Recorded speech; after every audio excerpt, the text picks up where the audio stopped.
Hello guys, in this video I'm gonna show you how to reset TikTok password. So let's start. First of all, you have to log into your TikTok account and go to your profile and then click on account name and then simply click on add account. And on the bottom of your screen you see the option of already have an account. So simply click on login and then click on the first option and I will choose a second one, email and username. Here you put the username and then click on forgot password. And here you just simply click on phone number. I will choose phone number.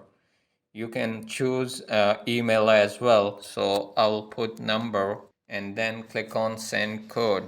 So just wait for a while after I get code. So now you can here put a new password here. So I hope you guys enjoy this video. If you like the video, do like, share and subscribe our channel.